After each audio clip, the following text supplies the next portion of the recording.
Welcome, nerdy knights of the well-rounded table to Bohemian Geek Studies, where we take extremely dorky dives into our favorite fandoms. I'm Queen of Queries and Defender of Droids, Sara O'Connor, and in honor of Halloween coming up, we're showing off our little Mandalorian shirts, and I've got Boba Fett enjoying a Han Solo popsicle. I mean, that's kind of the greatest thing ever. Yeah, although I don't think carbonite would taste that good. I don't know, but I love the shirt. I got it at a con. It's so cute. Love it. And hello there. I'm Colleen McMillan, Jedi Master and Rebel Scum collaborator, and I am wearing my little chamois chic powering out t-shirt today. Little chamois. So cute. I am Pirate Jedi Anders Drew, and because this is the way, I do have my Mandalorian merch. Cool. This is the way. Mm-hmm. And I'm Flo Siegel, your ambassador to Naboo, and in honor of voting fascists out, you should vote. This is the way. This is the fucking way. This is the way. So vote early, get out there, get some more people with you, and just go vote. And as we are listening to this, preparing ourselves, getting ready to vote, we truly run the gambit here in terms of rank, from Padawan to Knight, and apparently Pirate to Master. But no matter that rank that you carry, one thing does remain constant. Much to learn, we still have.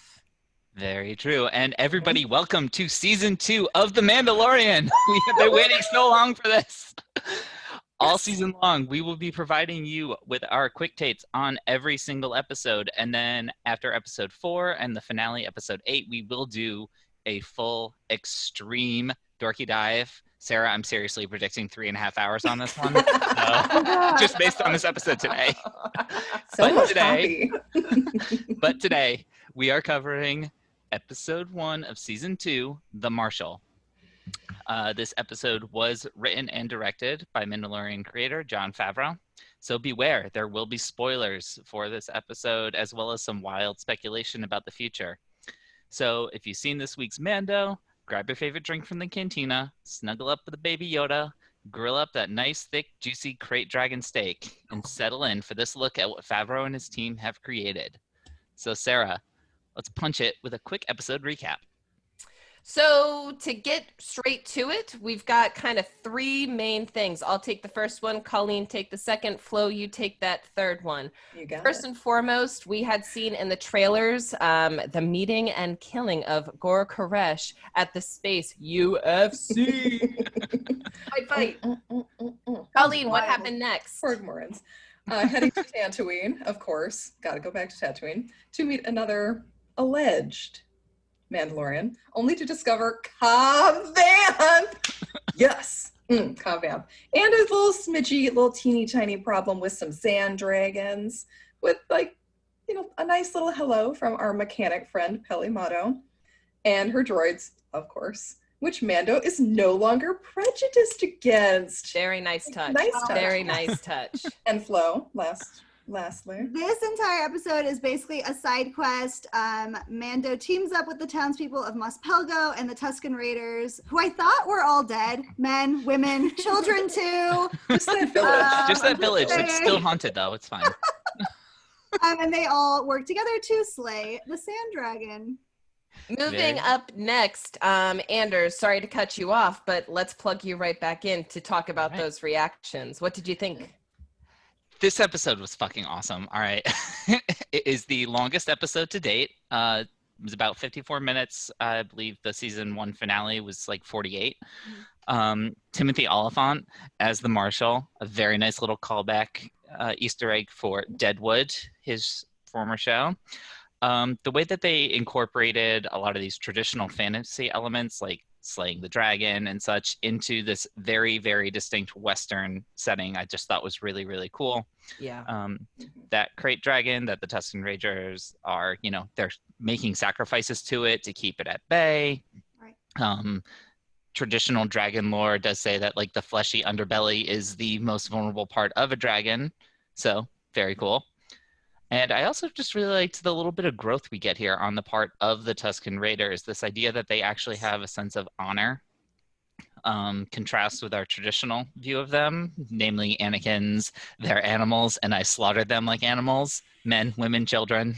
I'm just saying he's got hot takes, all right? But, you know, maybe that event is what caused them to kind of like evolve in their culture or something. Ultimately, we don't know. And then I also just really like the way the Krayt Dragon moves through the sand. It was very Dune Tremors inspired, especially where they had to, how they ultimately defeated it. Yep. But I mean, that's my reaction. Now, Flo, you got the hot takes. Yeah, so I mean, I agree with a lot of what you said. I agree that it was the longest episode. Yeah. Yeah, I was really, really excited to watch it. I watched it after the three of you, mostly because of time zones. And I know you guys were super pumped and were hyping me up on text, and we got to it. And it was just really long. It just like kind of dragged on for me.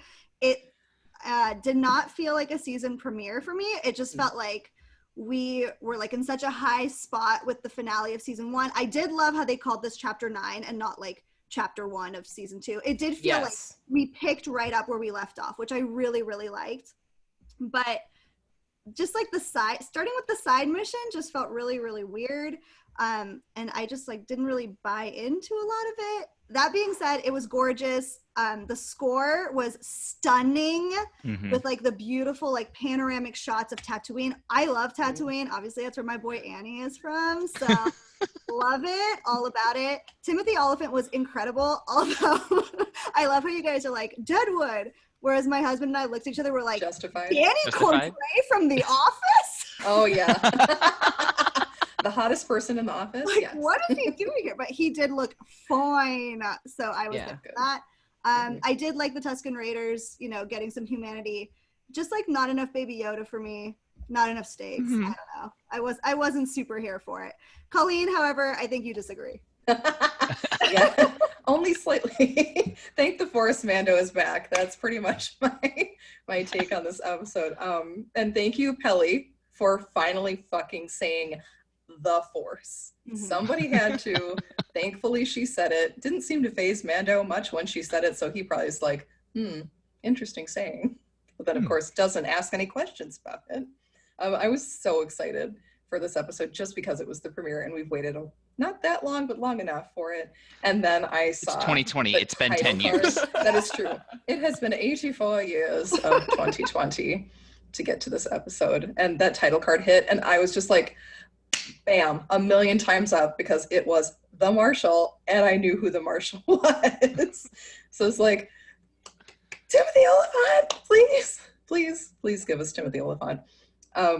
It's the perfect role for him, basically the sheriff with the heart of gold, but yet is still a little iffy when it comes to morals, especially in his book sections. He's a little, but that's fine. He brought that blend of like danger, excitement, and charm, of course.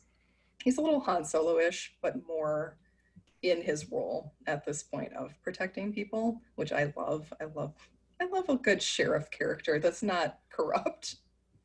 Like, yes. Thank you, town, for having a sheriff that is not corrupt. We also got to look at my fictional first husband. Who are not corrupt? Right? I know, like, oh my God, like we don't need an empire here. Yeah, for sure.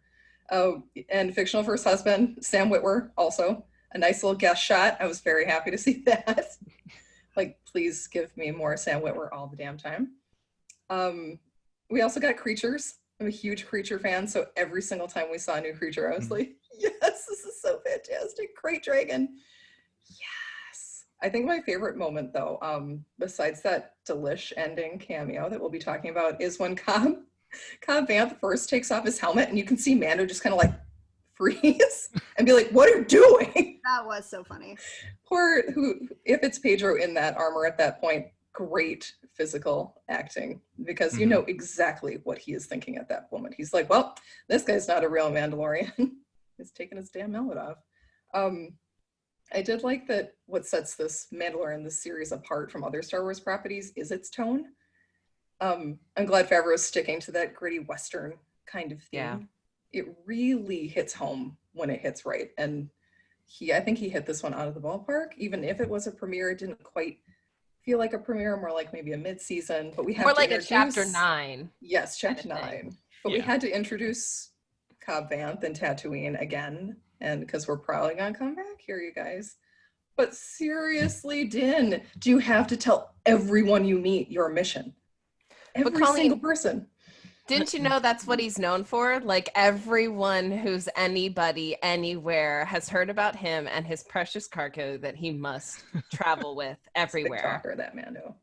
I definitely enjoyed the Western theme, but I totally understand the stance of it like being a season 2 and not feeling like a season 2 opener. I felt very much like this was a continuation of the story, and so I was okay with it, but I agree, Flo, that some of it ran a little bit long, and it surprised me that it was just kind of like, no, we're immediately doing a side quest into armor.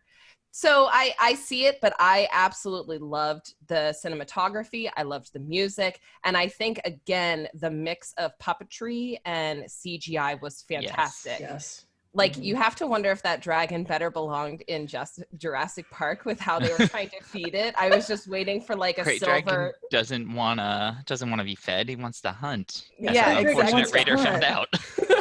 That was hysterical. I felt bad because he got eaten, but also like, Yes.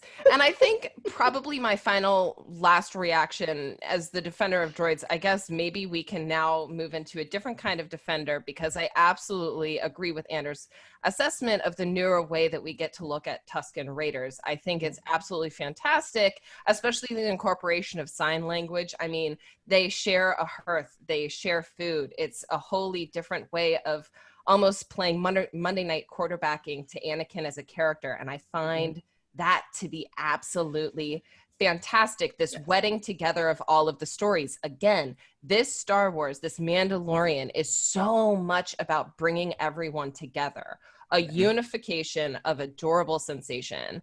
And I think, speaking of which, bringing everyone together, let's get to those Easter eggs and connections, because I think one of the reasons why there's kind of a divide in reactions is if you recognize the Easter eggs, this was a field day of an episode for them. So much fan service.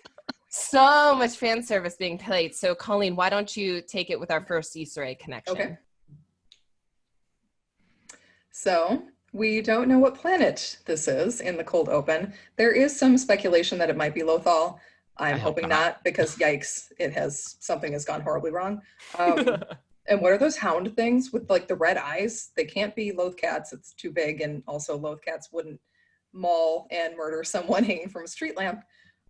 There's tons of graffiti around here, which has a ton of cool little Easter eggs. It's got basically Star Wars greatest hits. Darth Vader, General Grievous, Chewie is in one shot, or a Wookiee. Battle droids, stormtroopers. There's a Rebel Starbird hidden in there. Little Sabine, maybe. Action coming at us. Possibly 3PO, or at least some sort of protocol droid looking guy. And a Toydarian. If it's Watto, it could be Watto, but it's a Toydarian. Love Watto. Can I just point out that like Mando had such a Sansa moment here, like having somebody eaten by hounds. Yeah. It was yes. I promise that you will not die by my hand. So good. All right, Flo, what's our next one? So next we've got Gore Koresh, who's that Cyclops Abyssian, and he's played by John Leguizamo, who is connected to Star Wars via our dude, Ewan McGregor from Moulin Rouge. Best movie. Go watch it tonight. So good. And while we see Gore Koresh, we do have a nice little some Gomorians fighting to the death, as Sara mentioned in the Galactic UFC. One of them even does a nice WWE like jump out of the ring and slam through a table. But this is kind of a little bit of a visual callback to Jabba's palace when poor little Jubnuk got eaten by the Rancor for everyone's amusements. Trying to do his job, guys. Fortunate, I know. But Sara, what's a potentially nice, happier one that we see? Yeah, we get to see R5-D4 in Pele's shop, last seen in the cantina in season 1.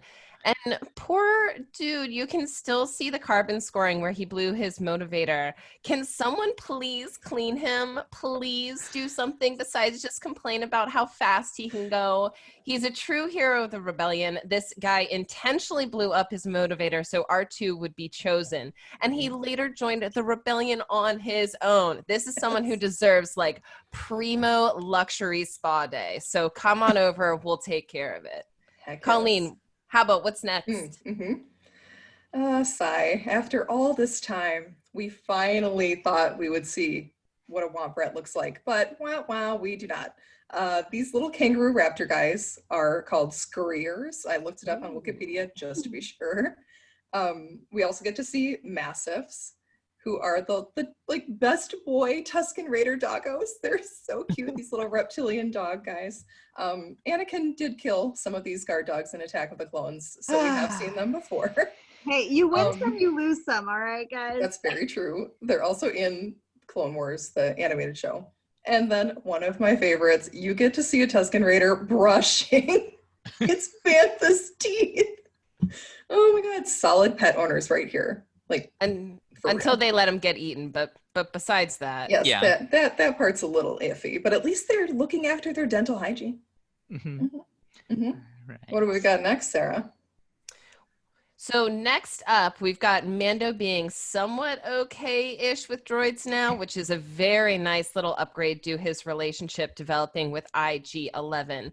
Rest in peace, you wonderful, wonderful droid. And it allows Pele's pit droids to work on his ship. So you know what? We get a little bit of character growth right there. It's small but important. Anders, what's next? This is the big one, guys. We got Boba Fett's armor. Yeah, that was huge. Oh my God. On Timothy Oliphant, aka Cobb Vanth, as Colleen mentioned earlier.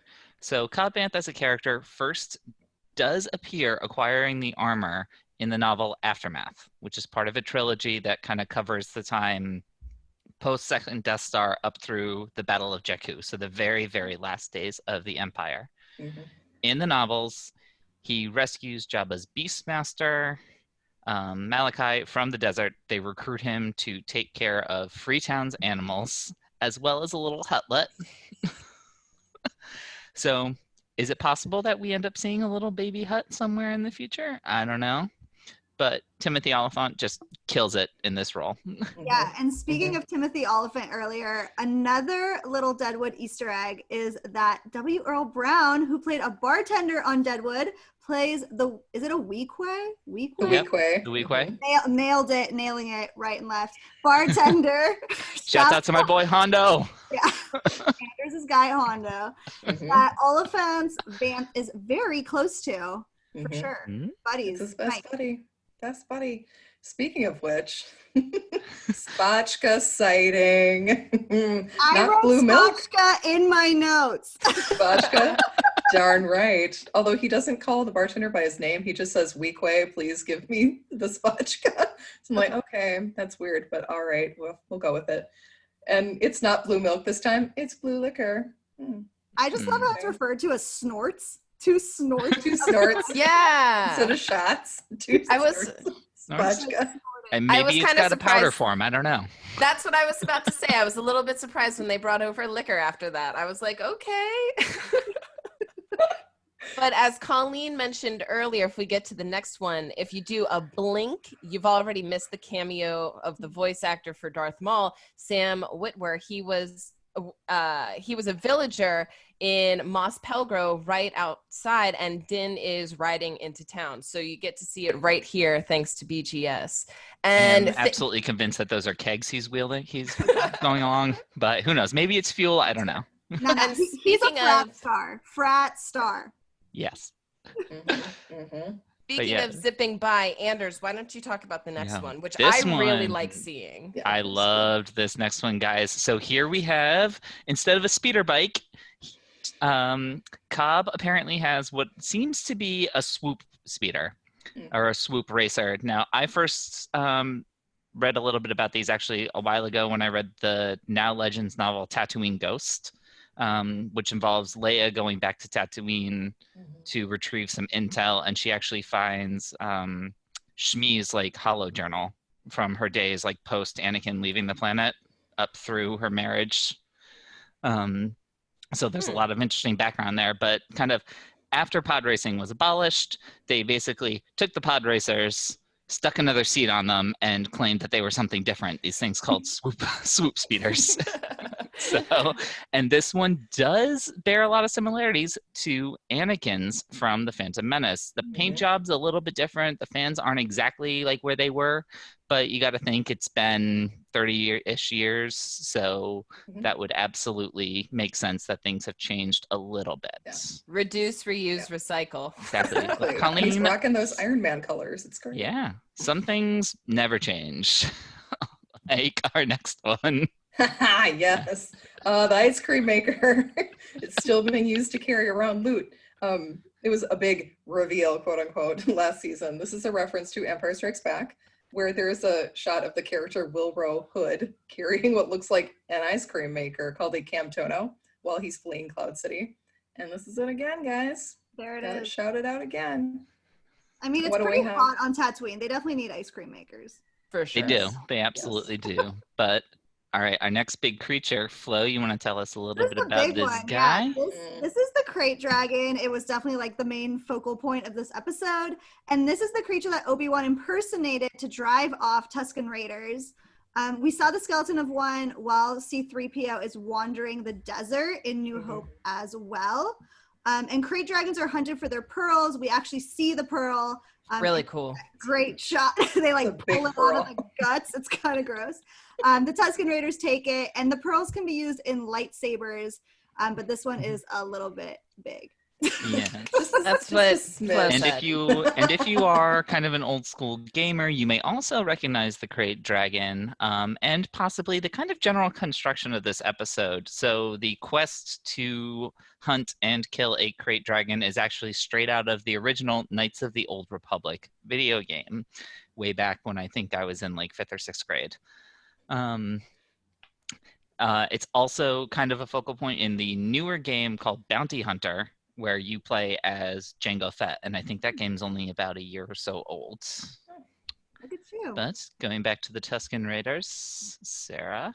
Yeah, what I love about this is we get to see them riding in single file to hide their numbers, just like Obi-Wan tells Luke in A New Hope. It was great, absolutely great to see them in their natural element, kind of like their viewpoint chapters from a certain point of view. Yes. And you know what else? What was the very last thing that we got to see, Colleen, which was wild? And the inspiration for my shirt today. Ooh, yes. Boba Fett teaser. Just for us, guys. That cloaked image of Tamora Morrison. Like, he's so scarred up, guys, too. The sun has not been kind to him. It has to be also Boba the Fett. Sarlacc. And the Sarlacc. Well, yeah, that also didn't help. I mean, at least he was wearing his armor and his helmet at that point, but yeah, it looks like his eyebrows have also been burned off, so that can't be great. All the teasers throughout the episode, the reference to that empty Sarlacc pit is possible if something has eaten the Sarlacc. So it has to be Boba, we're thinking. Well, he might also show up as a clone trooper later. Like, we could get a little Rex action later. Boba Fett lives, y'all. He's just out here, though. He's trying to live his best old Ben life out in the desert. But will seeing Din driving away with his armor change things? He could learn everything from Boba Fett, since he was involved in pretty much every major event that happens from the Clone Wars on through the original trilogy. So Mando's like flying away from the person who could give him all the answers, basically, at this point.